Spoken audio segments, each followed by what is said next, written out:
All right, all right, all right, all right, all right. Let's get right into this.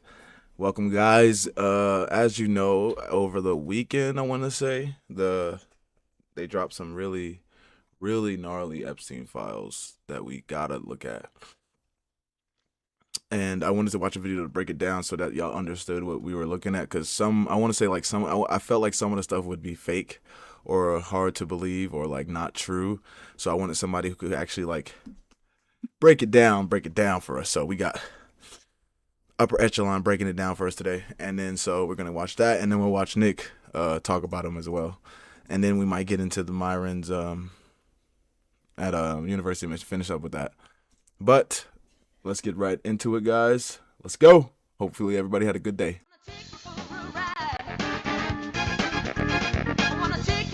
The bitch showing it. You this, you that. We laughing at them together. Oh! So stop treating these mother like they mean something. Let's go to TikTok.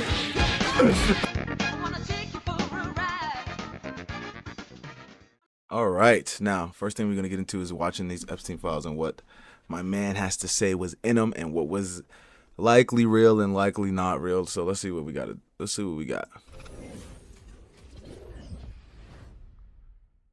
Okay, by the time this video gets out there, there's probably going to be even more, but with a brand new multi-million page Epstein data dump, I wanted to dive in and look at the most immediately damaging stuff that we have, and also talk about just how badly...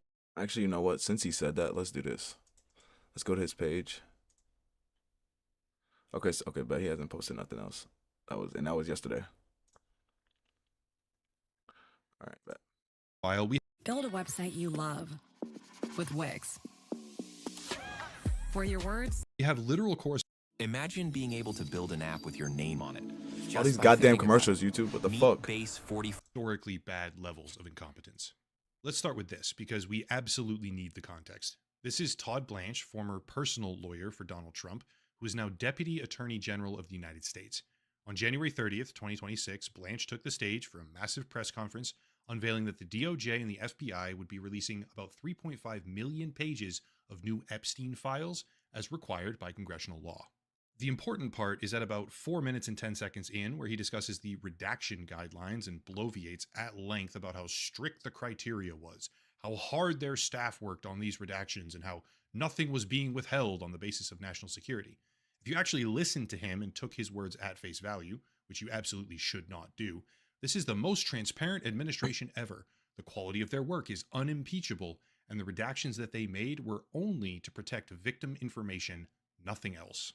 Sadly, that is a lie. Over the course of today's video, I'll go through a series of examples in an effort to give as comprehensive a look as I can so far for this file dump. But at the end of it all, I want everyone to consider a question. Is the current governing administration in the United States telling the truth? Here we go. Item number 1, which is actually $2. Now, if you don't know that Israel wanted Iran to go to war with, Israel wanted Trump to go to war with Iran, and I forgot what day he didn't do it. It wasn't yesterday, but it was like, I want to say during the weekend or Friday, and he didn't. And this is why all this was dumped out. Documents in this case, EFTA 01660679 and EFTA 01660651.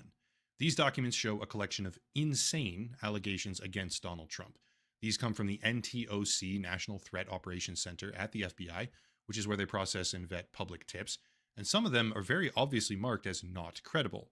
Others are flagged as no contact made after attempting to follow up with the caller. But here and there, you start finding that some of these reports resulted in a, quote, lead being sent to conduct interviews.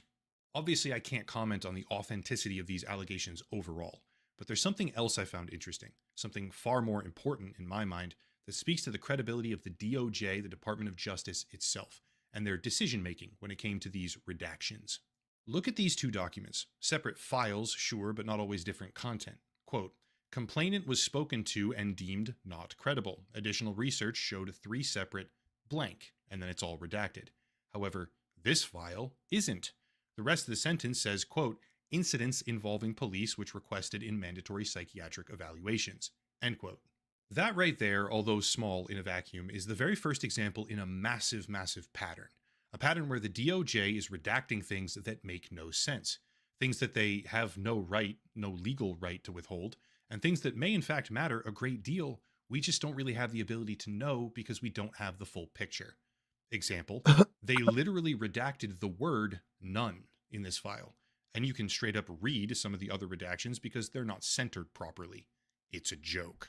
Even still, keeping in mind that the goal here is to analyze everything as objectively as possible, we need to do a bit of a fact check because despite massively viral social media claims all over the place, these two files were not actually pulled down or deleted immediately after publication.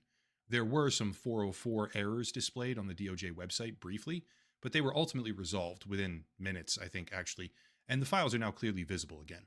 I'm not sure why that happened. The sheer amount of traffic may very well have played a part, as people flooded into the directory specifically searching for those particular files, and it's entirely possible that the DOJ panicked, deleted them, and then reinstated them, like they appear to have done previously with a different batch of files, but this time I honestly see no indication of that happening. This time it feels like a genuine glitch. Do you want to know what isn't a glitch? This right here, an FD302 victim interview, which is mostly redacted, clearly protecting certain perpetrator names. Jesus Christ, the whole fucking victims. But even from what we see paragraph is unredacted, redacted. quote, Maxwell presented blank to Trump and they had a conversation for approximately 20 minutes. Blank was invited to Mar-a-Lago, where she was given a tour by Trump with Epstein and Maxwell present. Nothing happened between Blank and Trump. By the things that Maxwell said, it was made clear that Blank was available. Maxwell said things like, "Oh, I think he likes you. Aren't you lucky? This is great." End quote. Put whatever kind of spin on that you want to. But what I see personally is a victim being presented to someone with the obvious implication that they can have her if they want her. Right. These are very serious allegations, and they're not the only ones. And nobody's saying anything about them. Like, nobody's getting arrested. Nobody's going to trial. Nobody's getting indicted. Like, I don't know what the fuck is going. Like, niggas just dropped this shit and everybody just read it and nothing happened. Like, yeah, that's crazy. The sole focus of the video, by the way, isn't just Donald Trump, so I'm not going to read all of them. But the gist of it is that there are incredibly damaging revelations about how close Trump and Epstein were, so far beyond what we've been told is true, it is no longer possible to hand-wave the files away as just a Democrat hoax. Pivoting back to the first two documents, I also want to point out something else. In between the spreadsheets and the accusations, we have first two possible to hand-wave. So who we got in the files? The gist of it is Trump, Weinstein, Prince Andrew, Glenn Dubin, that there are Jess Staley, Leon Black, Les Wexner, Alan Dershowitz, Bill Clinton, damaging revelations, Howard Lutnick, Alexander Guest, Jean-Luc Brunel, William Barr. How close Trump and Epstein were, so far beyond a lot of niggas. What we've been told is true, it is no longer possible to hand-wave the files away as just a Democrat hoax. Pivoting back to the first two documents, I also want to point out something else. In between the spreadsheets and the accusations, we have emails in August of 2025. But the thing about these emails is that here we can see that they clearly acknowledge redacting a reporter's name, who explicitly is not a victim. Anthony Sibeli, I think is how you say it. While also on one of the sheets, failing to redact an actual potential victim name, Leslie McMichael, in a further display of incompetence. Like I said previously, the video isn't focused solely on Donald Trump, but we're looking at well over 5,000 mentions of his name, and that's only the searchable portions of the archive that they've indexed, which hasn't even all been released so far. So you want to be a software engineer. Go to boot.dev, make a free account. Oh, man. That's... Your name being mentioned 5,000 times in Epstein files is kind of crazy. Let's move on to someone else, okay? Arguably the... It's kind of crazy. What the fuck? In a further display of incompetence. Let's move on to someone else, okay? Arguably the largest individual catalyst who has been deliberately stoking speculation about Donald Trump and Jeffrey Epstein, and that is Elon Musk. Elon has long maintained his near total separation from Epstein. He claims that the photograph of him and Ghislaine Maxwell is just a photobomb that she perpetrated and he had no idea about it. He claims that he was invited to Epstein Island but refused, and he desperately lashes out at anyone who insinuates otherwise over the past several months.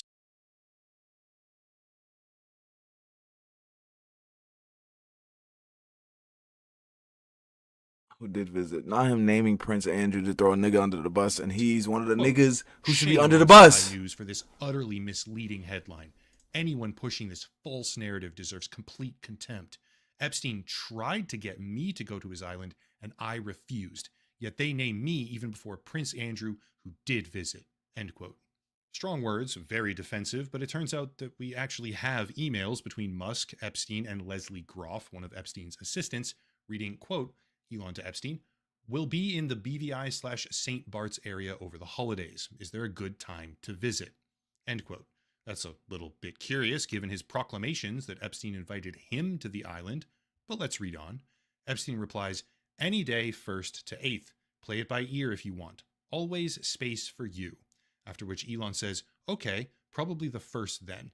They correspond back and forth a bit longer, but anyone who reads this conversation can decide. The 2nd or 3rd would be perfect. I will come and get you. I need to fly back to LA on the night of the 2nd, so W. Yo, Elon, you're a fucking sick bastard, okay? You're a sick bastard. I could fly back early on the 3rd. We will be in St. Bart's. When should we head to your island on the 2nd? Goddamn, Elon. Yeah, goddamn. Goddamn, Elon, and you was lying like that. At least you should have said, hey, I hung out with the nigga. You said, I would refuse. I would never do something like that, ever. I'm trying to tell you. That's why I'm trying to look. Anya is always right. It always comes down. It's a nigga that would. It's always a nigga that like. It's the niggas who moral grandstand like they're Jesus all the time. If a nigga acts like he doesn't never do nothing wrong and he's perfect, that nigga there's something wrong with that nigga. Decidedly say with certainty that Epstein was not asking Elon to go to his island. Elon was trying to go. Oh, that's not enough? Okay, I can understand that. Some people really drank the Kool-Aid. Here's an email from Musk to Epstein after Epstein asks, "How many people will you be for the heli to the island?" Saying, quote, "Probably just Tallulah and me." Tallulah was his wife at the time. "What day/night will be the wildest party?"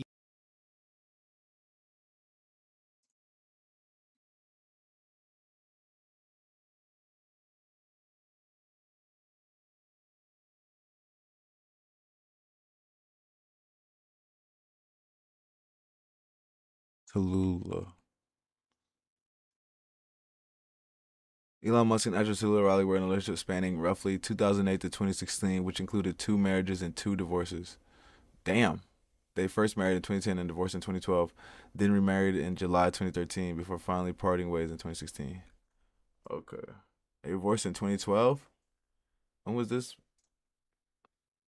2012. That's probably why she left this nigga. She said, "Bro, I'm not fucking children. Like, I'm tired of fucking messing with kids and underage adults. I don't do that. That's fucking not even underage adults, underage teens, because they're not adults, underage kids." So yeah, it's probably why she left his ass. End quote. Epstein tried to get me to go to his island, and I refused. Okay, yeah. Ultimately, for this particular set of exchanges, it doesn't look like Elon actually attended the party in 2012 or 2013, but a couple of months later, in February, we see this thread between Musk and Epstein, seemingly indicating that Epstein was given some kind of private tour of SpaceX. Interestingly, when it comes to Epstein receiving From Jeffrey to Elon, "Thanks for the tour. You would have had fun at Christmas." See? I told you, she probably left the nigga right after that because she's like, "I'm not doing it. I can't keep doing this shit. You're gonna get caught, and I'm not gonna be in it." So he had to miss Christmas because she wasn't fucking with it. Tallulah wasn't fucking with that bullshit. tours of various facilities, that's not even the only example. Right here, with this email, we can look at the competence of the redaction team yet again, and it's really not good.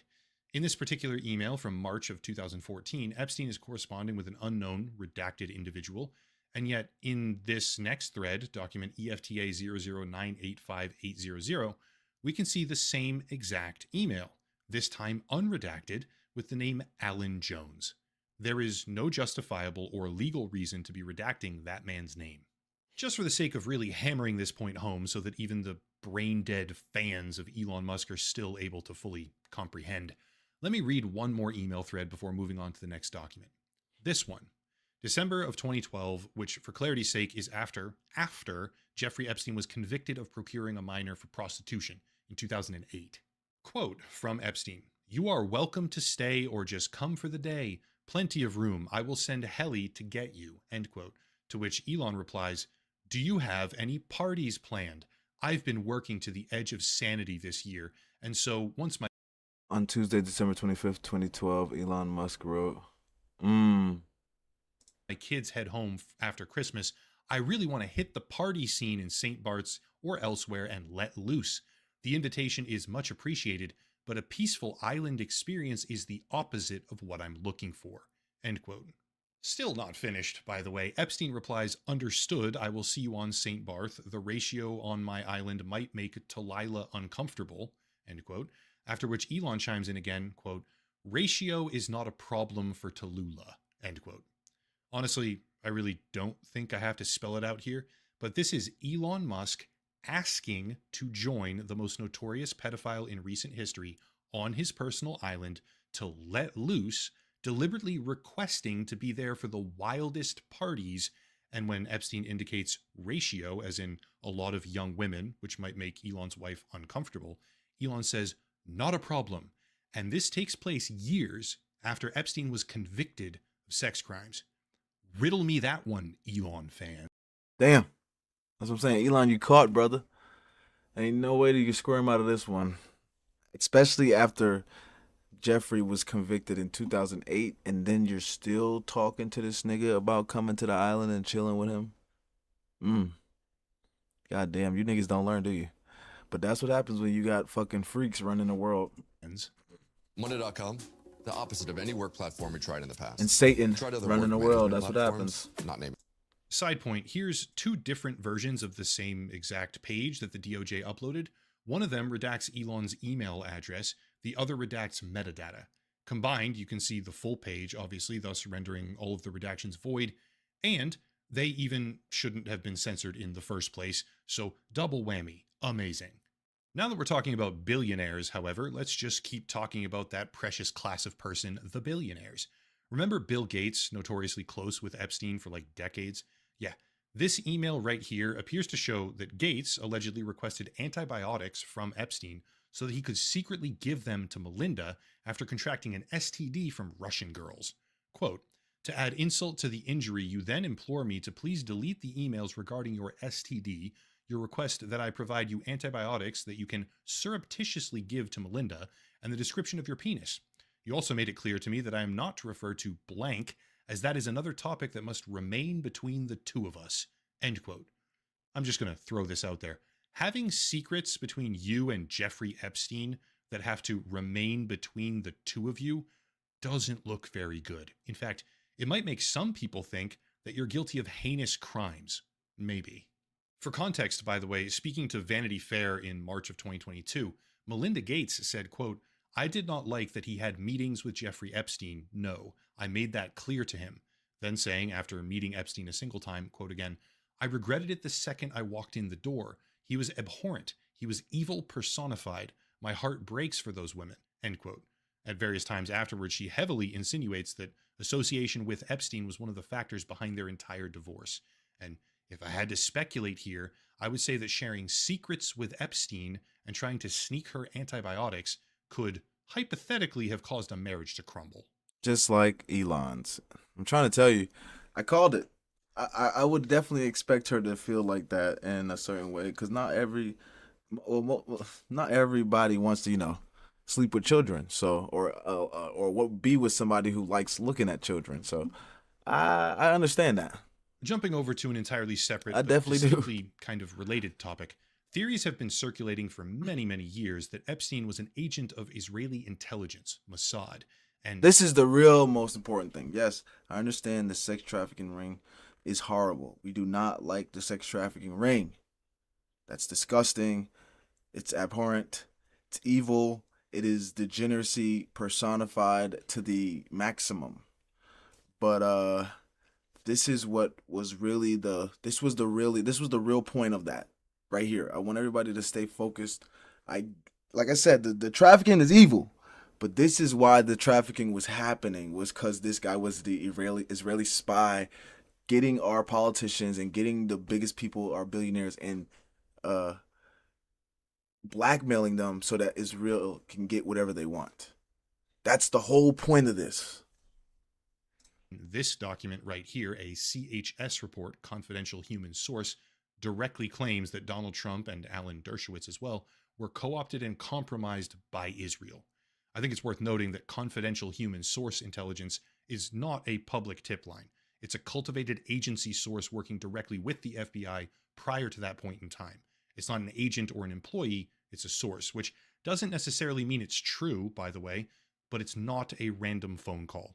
This is a significantly elevated level of intelligence gathering far beyond just anonymous tips. Still, as with practically every single other document, the DOJ and the FBI, I guess, appear to be breaking the law. Looking at this right here, we can see Harry Tenosodenbio, however the fuck you say that. That name is clearly visible right here, but then redacted in the very same line. This guy is an Indonesian billionaire politician, by the way, continuing the trend of billionaires being deeply associated with Epstein, but it's difficult to emphasize just how pathetic it is to have the same name illegally redacted on one side, but left plainly visible on the other side of the same line of the same document. A child could quite literally do a better job of redacting these files. Atera is the IT painkiller. Remote monitoring and management, remote access, help desk and ticket. That's what also makes me kind of think they're like why would they, like, they don't just do stuff by accident. You see what I'm saying? Like, they do everything on purpose.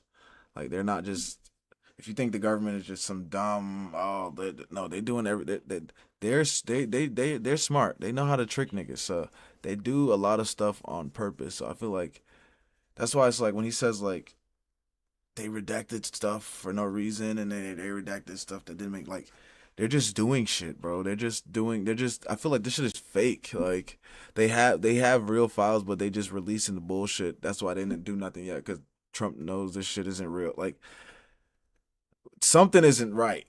I feel like, I stopped saying Phil. I hate saying Phil. I think something isn't right in these files, but we're going to keep watching. Not necessarily a billionaire yet, I should say, but Howard Lutnick, Secretary of Commerce appointed by Trump himself, was also visiting Epstein's island as per these files, corresponding with Leslie Groff at the time.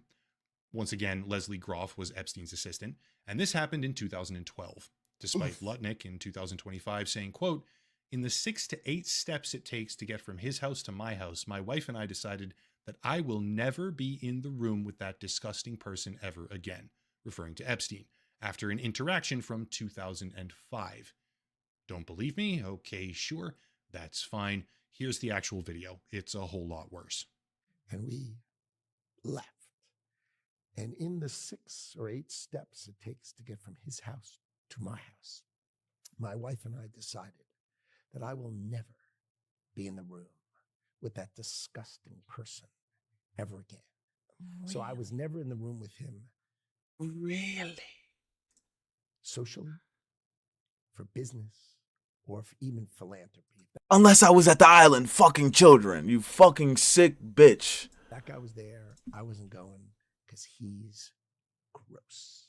Oh yeah, dude. He's so bad that Howard Lutnick was directly emailing with Epstein and his assistant about going to lunch on the island in 2012, 7 years after he vowed to never be in the same room with him because he's gross. And 4 years after his conviction. He really put his foot down on that. It's even worse. That's the worst part. He just was convicted in Trump's 2008. pick to replace Jerome Powell as chairman of the Federal Reserve, who also apparently went visiting on the island for the very same party, making me wonder just how many people in the current administration were straight up friends with the guy well and truly after his conviction in 2008. Right. However, just to reiterate one of my sort of pillar arguments here, the greatest blunder by far are the redactions. Frankly, I'm honestly baffled. They redacted a fucking Wikipedia article from 2022 about Trump. Look here. This is an archived version from the exact same time period where they took out words in the DOJ files like Italia, DC, and Stone, as in Roger Stone, despite his name appearing 7 other times in the same article. You could not possibly fuck up these redactions any worse if you literally tried to. It's straight up insane how many completely unnecessary and totally irrelevant redactions are in these files, not to mention the stuff that they just messed up or failed to do. How about this? Here's another troubling exchange. Email from Epstein to an unknown individual. Quote, "Where are you? Are you okay? I loved the torture video." To which the unknown person replies that they're in China. Epstein then says, "Hope to see you."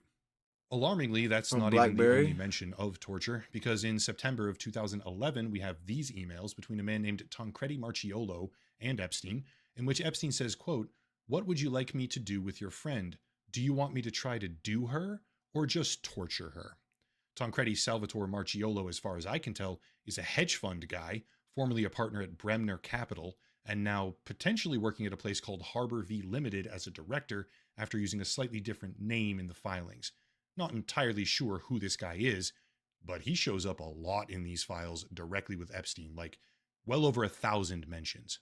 Going on a bit of a tangent right now, some people may not be fully aware of the scope here. This isn't just Epstein and a few friends, and I care more about these other policies.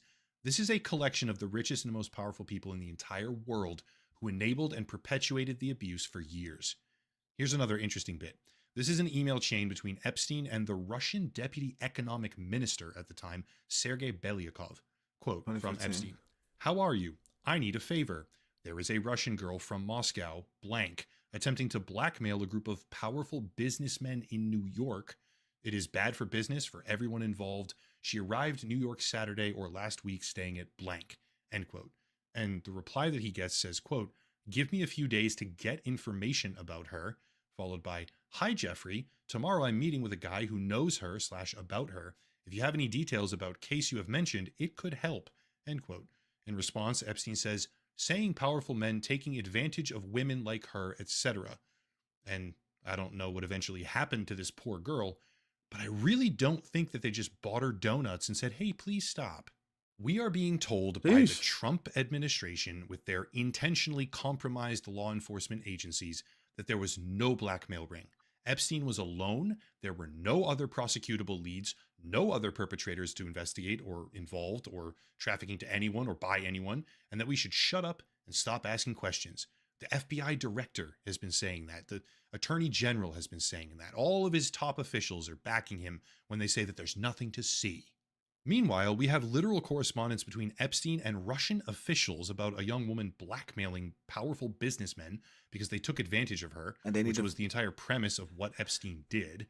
And yet, also this Tancredi Marchiolo guy, I mean, you have people corresponding with Epstein thousands of times saying that they're giving and receiving torture videos from him, right?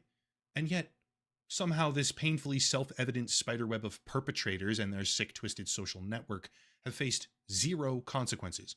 The Epstein files may not result in widespread accountability, okay? Dejectedly, I'm accepting that fact. But the one thing that they have done is pull back the curtain for a whole lot of people on who exactly runs the world. They're not like you and me. They're fucking evil. I could go on and on and on, so for the sake of the video not being 10 hours long, here's one final critical document. If you search during the first party in the DOJ archive, you get 3 items, 1 in dataset 9 and 2 in dataset 10. This is an extremely graphic accusation against Donald Trump and Jeffrey Epstein, alleging a victim that was only 13 years old. And each of these 3 documents has different redactions. Document 1 has address, case number, and half of the names redacted. Document 2 redacts the names, but not the address or the case number. And document 3 only redacts half of the address and the case number, but not the names.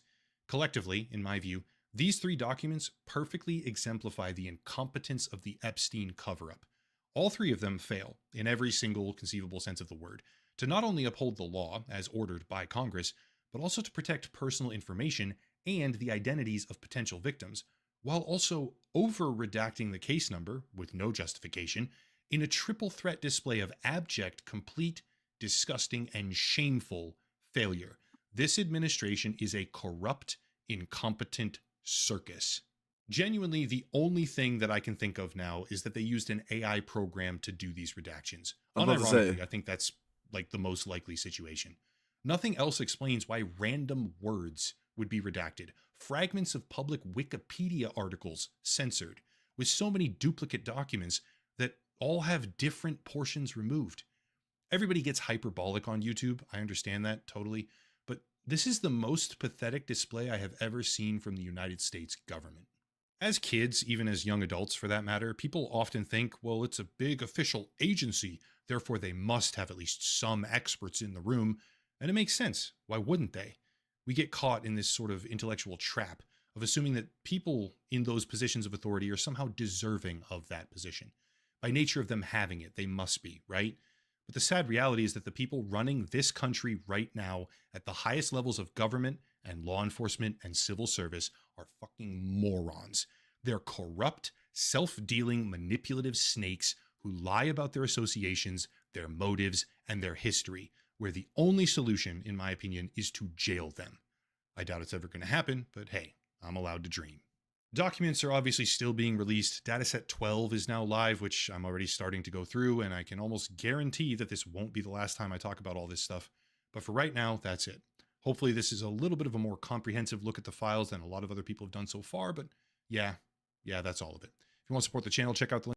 All right, appreciate Upper Echelon for that. But as you can see, guys, the files are out there. There are more files being put out there.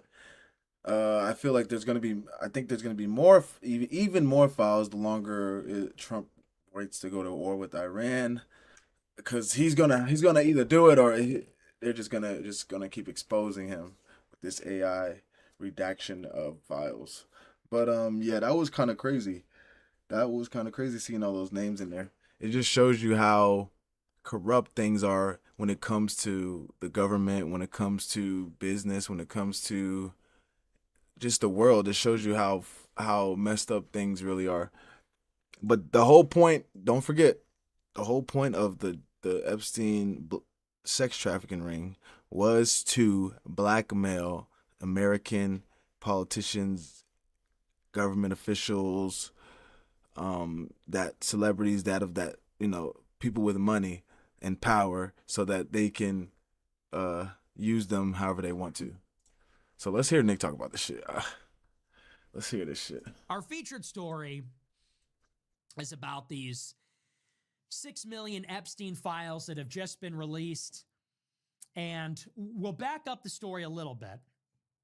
So today, finally, after about 7 or 8 months of a cover-up, what is in effect a cover-up from the highest levels of government, finally, the DOJ seems to have declassified about 50% of the files that they have on the Jeffrey Epstein case.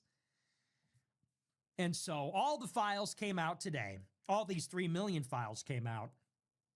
And it's emails, it's tips to the FBI, it's images, it's news reports. It's a lot to go through. And I don't know that investigators have even gotten to the bottom of everything. It's 3 million documents. I don't think it would even be possible. But we're starting to see what's in the files. And a lot of it is very strange. And as I said at the top of the show, some of it seems more credible than other parts of it. Some of the files are emails from Jeffrey Epstein, from Ghislaine Maxwell, and this is correspondence between Epstein and his inner circle. Other files are tips, which are not corroborated, unsubstantiated. They're just claims about apparent crimes committed by Donald Trump and other people. And they talk about torture and murdering sex abuse victims and raping children and all this kind of stuff.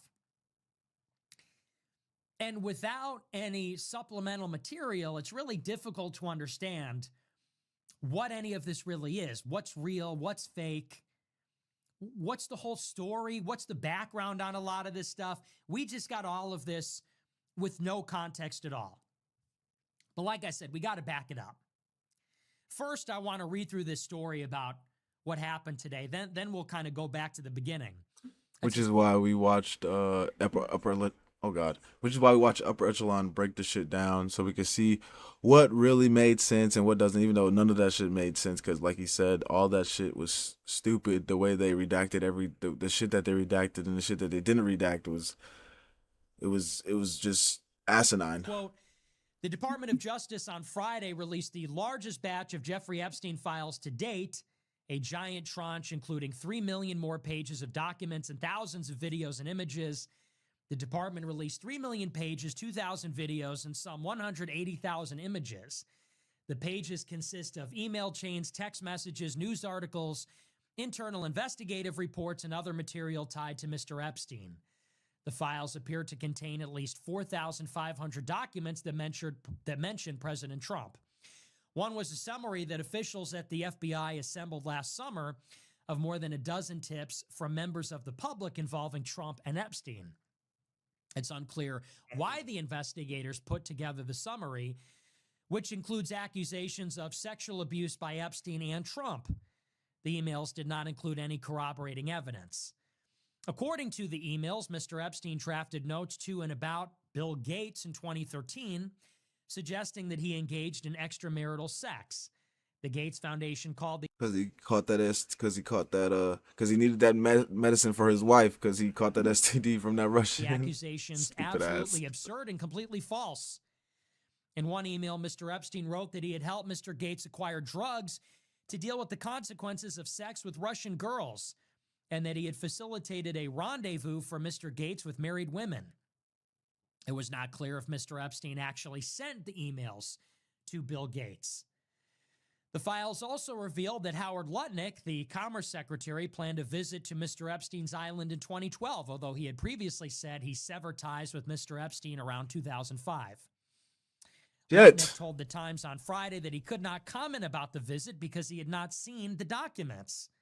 I'm sure that's true. You call up the Secretary of Commerce, hey, how about those emails where you went on the pedophile sex island? Oh, I didn't see that yet. Hangs up. That's believable. A 2013 email exchange between the British billionaire Richard Branson and Mr. Epstein suggested that the pair had a familiar relationship. Imagine your only comeback is I didn't see that. No, I wasn't there. That's not me. What are they talking about? Nope, I wasn't there. I have proof. I haven't seen that yet. I can't make a statement until I see that. Built at least in You're part cooked. around their interest in women. Multiple Cooked. messages between Elon Musk and Jeffrey Epstein showed the two comparing schedules to find time to meet in Florida or in the Caribbean between 2012 and 2014. So here's the thing about the files. To me, this is what is relevant. From what we have seen in the files, and I'm going to be completely honest with you, it is impossible, just from the files alone, to determine whether these are real or fake. Honestly. We don't have the context. We don't know how much of this is authentic. But and this is what I was trying to say earlier when we was watching Upper Echelon. It's like if I feel like they're just the shit just looks so dumb. It's like they just said, let's just do whatever, make it look like files or some shit, and we redact this, and like it just looks dumb, bro. Look like AI. They said AI make fake Epstein files and have certain things redacted. Like that shit was dumb. We don't know how much of this has been corroborated. Certainly, it seems that some of it is more credible than other parts of it. So, for example, the emails between Jeffrey Epstein and people he knew, that seems legitimate to me. It's from Epstein's email. It's seized by the FBI. I have no reason to believe these are fabricated. The most you could say is maybe for whatever reason, Epstein was making these up to troll, to indict certain people. Who knows? That is maybe what you could say is the extent of it. That seems to be more credible. Then on the other side, you have this long list of sexual assault accusations against Trump, which are very out there and... No. Those aren't like us. Those now what Nick is saying. Those remember when what Upper Echelon was saying about the the claims without no leads, then yeah, that's what Nick is talking about. These claims without no leads. Yeah, but we definitely don't believe the claim without no lead. We don't believe that shit. But niggas like dealing with him, Bill Gates shit, definitely. Lutnick, definitely with Howard Lutnick, definitely those situations. We definitely believe those. Seem pretty wild. And there's no evidence for them. All we have are complaints. We have some reports from confidential informants, and they reflect opinions, unverified accusations. That to me seems less credible.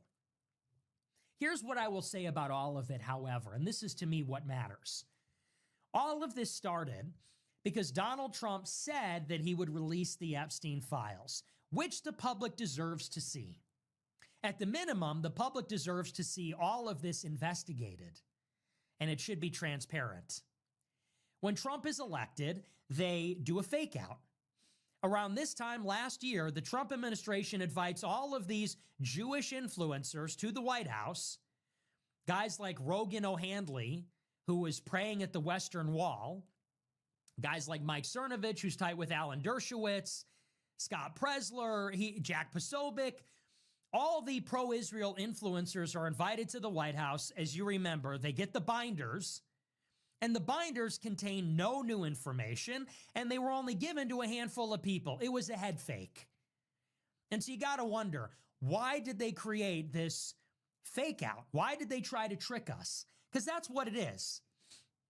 They created this elaborate photo op in order to get people off of the case. They wanted us to stop looking into this. They wanted us to stop paying attention. Why?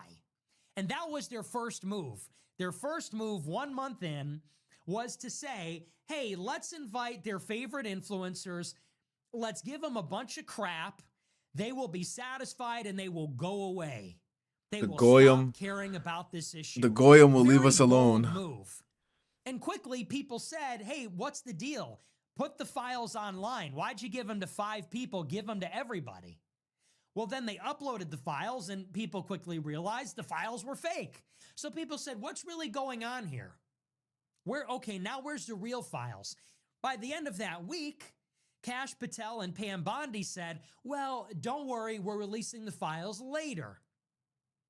Well, later never came. They said, we have all the files, we're going to put them out next week. Never happened. They got questioned about it. Pam Bondi said, hey, the files are on my desk, they're ready to go. Then it got even weirder. Trump asked the FBI, did my name appear in the files? And the FBI actually spent hundreds of hours looking through the files, finding every mention of Trump's name. And there were thousands of mentions. The files. Did you ask if your name appeared in the files? He said, ain't no files, man. Ain't no files no more. Ain't no files. And Trump said no. That was a lie. So you really got to wonder what the hell is going on. You get the fake out. They then try to procrastinate. They try to postpone it. Well, we'll put the files out later. Hope people forget about it. They come back. They say, well, we got them on our desk. They're going to come out later. Trump is very curious about whether he's in the files. And then he lies about asking the FBI to investigate and get to the bottom of that inquiry. Then, this is when it really gets weird. Elon Musk goes to the White House with a black eye. It's his last visit to the Oval Office. This is right before Israel bombs Iran. This is the week before. Elon Musk goes on Twitter and says the reason Trump will not release the files is because he's in them and he knows he's in them. He's got a black eye. It's a week before And Elon said that because he knows he's in them. He said, if I'm going down, nigga, you going down with me. Israel bombs Iran, and then he's never in the Oval Office again. After Israel's war with Iran concludes, which the United States intervened in, Netanyahu visits the White House to celebrate, and he gives Trump a big trophy for their victory in the war. The day before that visit, the DOJ publishes a memo and says, case closed. There are no Epstein files. They don't exist. we can't release them because there aren't any, and there are no third-party people we want to investigate. There's no black book. There's no sex trafficking ring. That never happened. This is done. This is a cold case. This is case closed. And as you recall, there was public outrage. People said, what the fuck is going on? First, you said they're on your desk. Now you say they don't exist.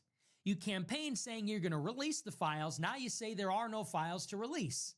You talked about this sex trafficking ring. As a matter of fact, that's what Epstein was charged with and convicted for 20 years ago. Now you say there never was a sex trafficking ring. 2 weeks before the war, Elon's got a black eye and says Trump won't release the files because he's in them.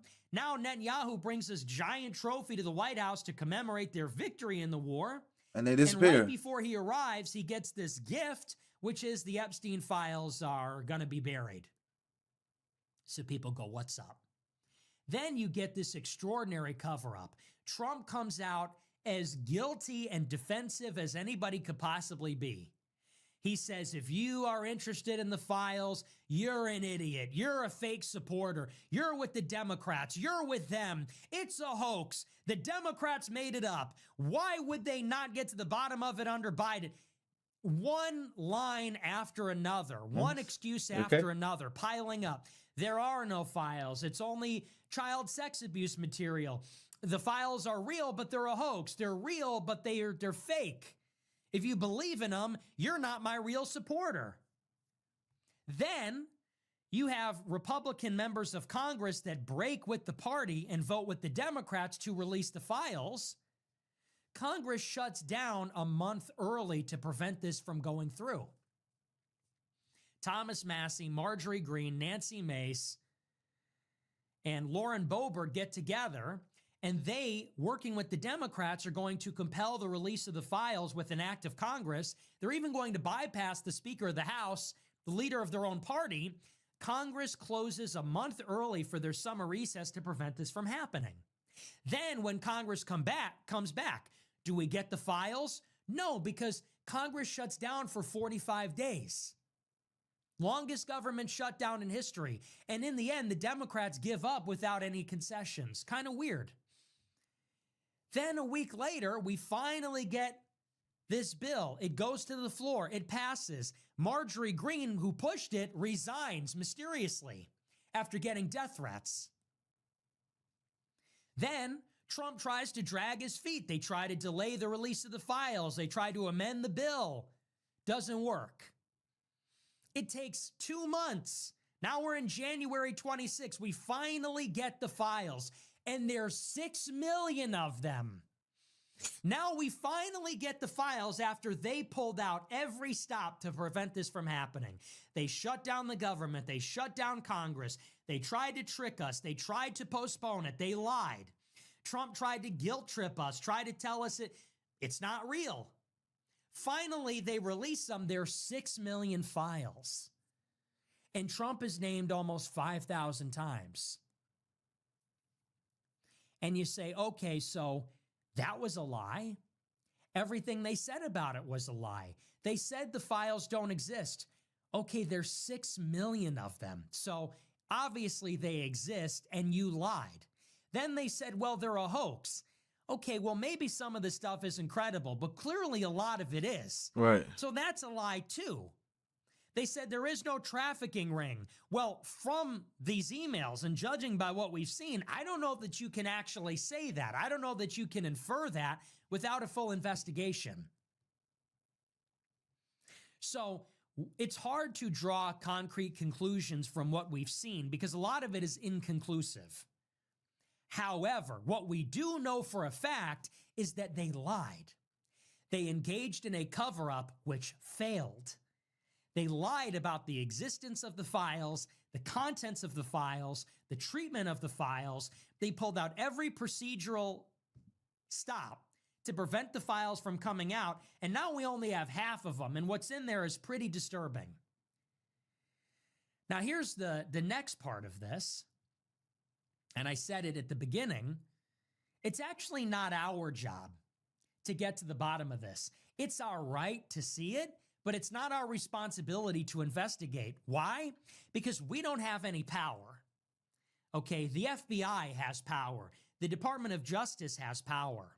Congress has power. All of these institutions have power to subpoena, to investigate, to summon people. And that's what I was saying earlier. Like, how has nobody got nothing? Nobody got subpoenaed, summoned. Nobody's being investigated. Nobody's getting arrested. Nobody's nothing. Like, nothing. These shits dropped and everybody's just looking around reading the shit. That's it. Nobody's doing anything. All of them have power actually to action these files and claims and accusations. We have the right to see the files. It is now the obligation of our representative government to do the people's will and investigate. So you've got 3 million files here. Howard Lutnick, Bill Gates, Elon Musk, Richard Branson, Steve Bannon. All these people are named. Donald Trump, Bill Gates. Now you need a full-blown investigation by the FBI into all of this. There are very serious accusations against Trump. This needs to be investigated. There are very serious accusations against all these people. This needs to be investigated. FBI needs to get to the bottom of it. DOJ, and you know what the next move is that they're going to try? You have House Republicans that are on the committee. They're already trying to pivot and make it about the Democrats. They're trying to compel Bill and Hillary Clinton to come and testify about the files. But Bill and Hillary Clinton are only a couple of people that are involved here. They're going to try and make it a partisan thing. This is about everybody that was involved in this. We need to know, because we need to know who's compromised. Are these emails with Bill Gates and Jeffrey Epstein real? Because if they are, then that means that Jeffrey Epstein had extraordinary blackmail leverage over Bill Gates, one of the richest people in the world. That would be a big problem. Major problem. And if Epstein had a similar relationship with Howard Lutnick or Donald Trump or Bill Clinton, that's a big problem. Or Elon Musk. Because that would also seem to suggest that these people are compromised. By who? For what purpose? As we saw earlier with the upper echelon, it's a lot of the billionaires of the world, even the Indonesian billionaire that he's in the shit. Like, it's a lot of people with a lot of money. It's a lot of people with billions of dollars. So again, coincidentally, this is the most important thing, and I said this a couple weeks ago. Everyone said it was controversial. Trump is not a pedo protector per se. That's not what this is. To the extent that there was pedophilia or underage sexual abuse, not justifying it, that was only in the furtherance of another crime. You understand the difference? That was in the furtherance of another crime. It's not like they were running a pedophilia ring because they just really wanted to get their rocks off and Jeffrey Epstein was a pimp. That's not what happened here. Jeffrey Epstein was pimping girls out to blackmail his clients. You understand? The sex trafficking, the sexual abuse of underage girls, these were crimes committed in the furtherance of extortion. And that's what I was saying earlier. Yes, the sex trafficking is horrible. We do not agree with none of that shit. That shit is disgusting. But you guys got to understand, he was using that to blackmail these niggas. They weren't just like... to compromise powerful people. That is actually the larger question. Are you prepared to ask that question? I see people squealing and screaming, pedophile protector, and they want to get into the sensational details of the sex crimes. I understand that. But you do realize that, let's say we nail Bill Gates for cheating on his wife, or we nail somebody for sleeping with a 16-year-old or a 15-year-old. It's a crime. It's disturbing. Right. But the next question is, who paid for the blackmail? And that's why I fuck with Nick, because again, you cannot get stuck with the sex trafficking ring. Because like you said, and then what makes it worse is, guys, in America, they don't even really like arrest. They don't even really jail niggas who do shit like that. Like if you've ever watched To Catch a Predator, I used to watch that all the time. They do not even jail them niggas. Them niggas probably get like 3 years, and those niggas are actually actively going to do it and getting caught doing it. They get like 3, 4, 5 years, bro. They don't really get jail time, bro. That's what's so corny to me. Like that's that. Now, if we have a conversation about the justice system, that is a great conversation to have. Where niggas who are attacking children and molesting children or being predatory towards children aren't getting real time, but a nigga who rob a store or like it's not making sense. But anyways, that's the whole point of the ring, is to get niggas to blackmail them. Am I saying Jeffrey isn't a sick fuck for getting children? No, he's still a sick fuck, but the children is we but we gotta there's a bigger picture to this. The children is there, yes. We care for the children, but there is a bigger picture. If we get, like he said, if we get Bill Gates, right? We get Bill Gates for child corn. He goes to jail. There's gonna be another Bill Gates if we don't fucking stop the nigga who is blackmailing the fucking the elites. If we don't stop these niggas who are legit trying to corrupt the elites and get them get the blackmail or the degenerate shit on them, it's never going to we're never going to be able to get past this, because it's always going to be another Bill Gates. Is that person compromised? And if they were compromised, what were they ordered to do and by who? It's a question of politics. It's a question of our sovereignty. That is the scandal here. That is what the FBI needs to get to the bottom of. Because when you look at this circle, you see Howard Lutnick, our Commerce Secretary. You see Bill Gates, who runs Microsoft, one of the most valuable companies in the world. You see Elon Musk, again, who is going to be the world's first trillionaire. $1.5 trillion IPO for SpaceX, runs Tesla, runs X, runs Starlink and Starshield. If these people have connections to Epstein, that doesn't just imply that there's a sex crime, it implies that there is corruption, that there is some sort of nefarious political operation. That's actually the real story here. But I don't think we're ever going to see the light of day on this stuff. I don't think the FBI, the DOJ, I don't think they're ever going to bring any of that to light. Why would they? Kash Patel works for Trump. Pam Bondi works for Trump. Trump, in a sense, works for Israel, works for Elon. Works for Bibi. How are they going to investigate these people? If Miriam Adelson and Israel and Elon, if they pulled Trump strings because they contribute the money, and if Trump employs Kash Patel and Pam Bondi, then how are Pam Bondi and Kash Patel going to possibly run this up the flagpole and do their job? They can't. Excuse me. And if they tried to, Trump would fire them. And if Trump empowered them to investigate, what do you think would happen to Trump? The billionaires would flip Congress and they would impeach Trump, and they get somebody else in who would fire the DOJ and the FBI. This is the nature of our problem. You see? Are you starting to get it? This is why we need a Putin-like figure. This is why we need a Xi Jinping-like figure. Because at the end of the day, the president is disposable. And the law enforcement works for the president. This is the problem. Can a U.S. attorney, can an FBI agent, can an attorney general, can they fight the president? No. Can the president fight the billionaires or the foreign states? Not really. Nope. He's disposable. They Can just kick him out. The media and the intelligence agencies and Congress all at once? Hell no.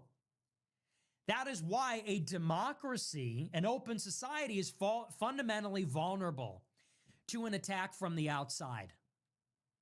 That's why we need some kind of strong executive. We need someone that is impervious to this.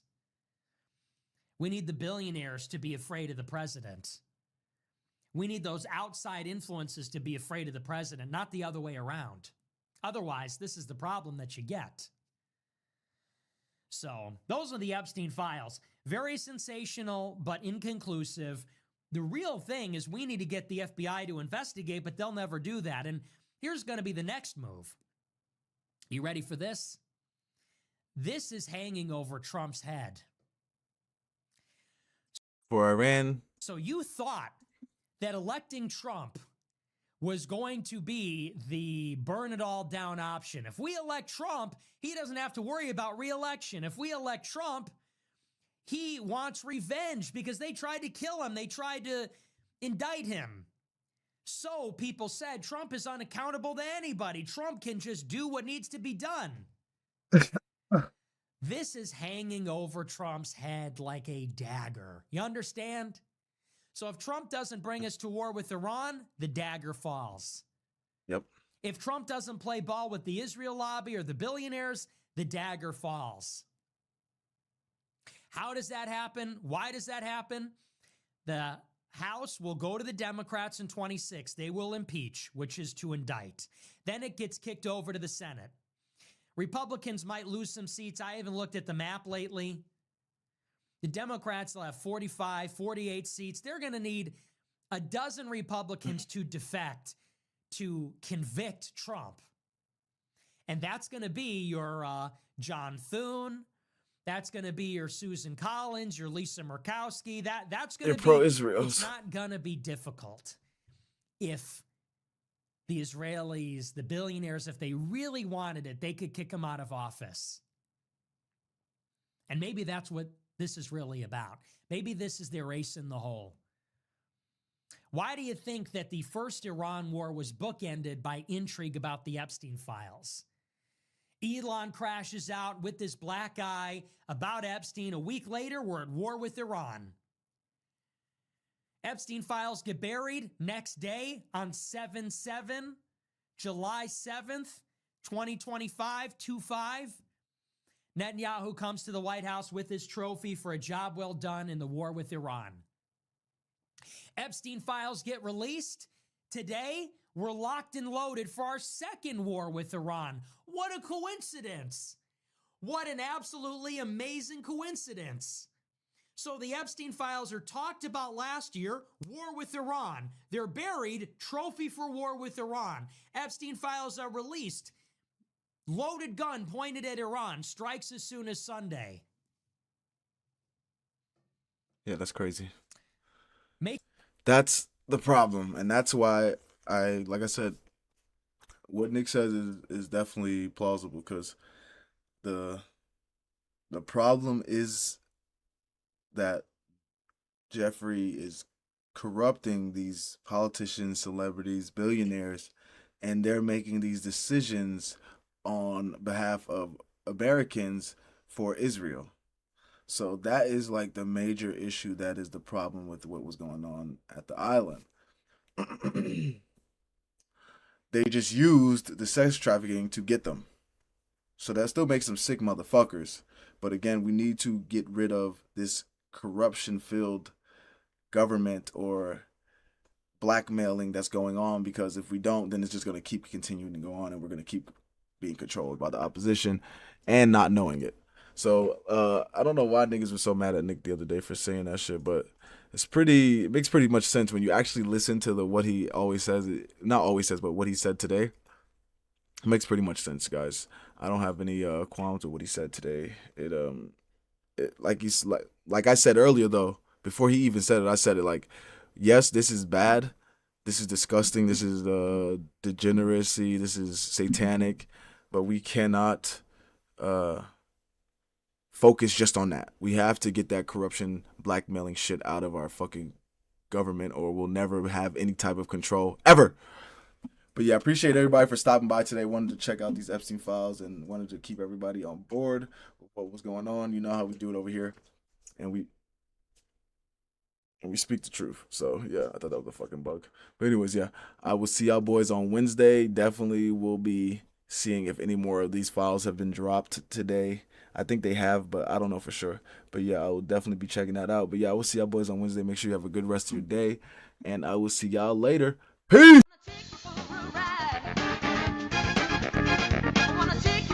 The bitch shaking it, showing it. You this, you that. We laughing at them together. Oh!